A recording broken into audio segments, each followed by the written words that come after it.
the activity was really very precious. You did really only want to do it once. So you'd go from the studio to the site, one shot, and then go back to the studio to get the paper processed. I'd been making sets of work looking at how representations kind of became invisible or kind of became overlooked. So I was invited to re-look at this idea of memorial. At the time I was making these pinhole photographs, and I decided I was going to use a wheelie bin as the camera. And that was all well and good. So a wheelie bin becomes a single shot sort of camera. So I had to get from my studio to the location with the wheelie bin, primarily using public transport, which in itself presented a whole other kind of set of stories. But when we were looking at the general idea, it was not to look at one type of memorial. It was more to look at how we memorialize. I think I'd used the pinhole camera in my work for, I suppose, since about '94. So this is maybe about 10 years later, 9 years, 10 years later. I'd used it because I really liked the idea of it framing a set of time in a way. And I think when I was going out to these memorials, the process of getting to them, setting up, I remember outside the City Hall trying to take the photograph of the Titanic Memorial. So I'm across the road by the Ulster Bank now, and with my wheelie bin, and I found a can and I'm squashing it to make the angle to get the shot of the Titanic Memorial. When I realized that the bus queues are disappearing because some idiots got a wheelie bin pointing at the City Hall. And the connotations of what a wheelie bin had been used for had kind of escaped me. I just didn't know that they'd been used as containers for fertilizer bombs or that, all that kind of thing.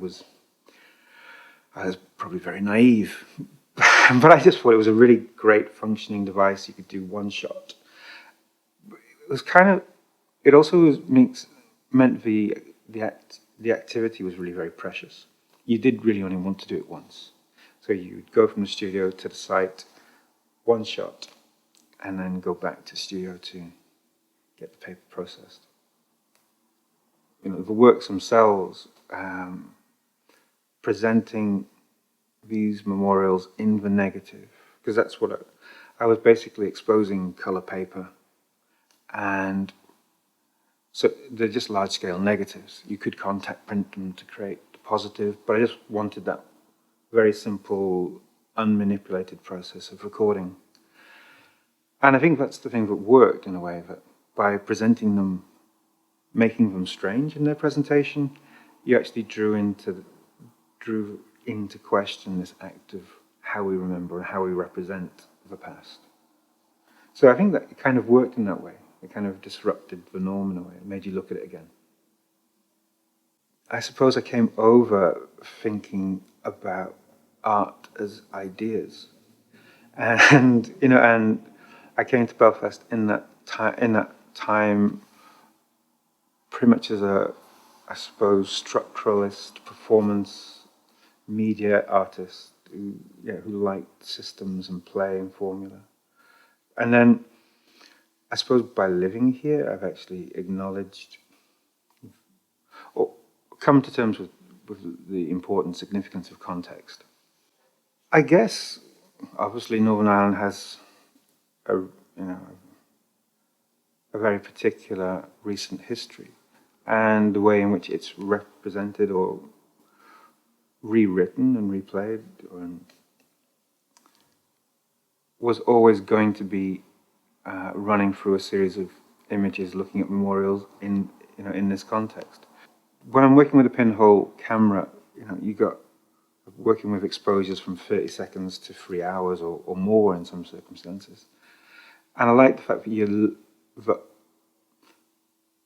through that period of time, you're capturing a lot of information, but it's just the information's layering on top of itself. So it becomes less easy to read. So, yeah. And I think that's quite I think that's really quite a nice way of playing out a notion of history.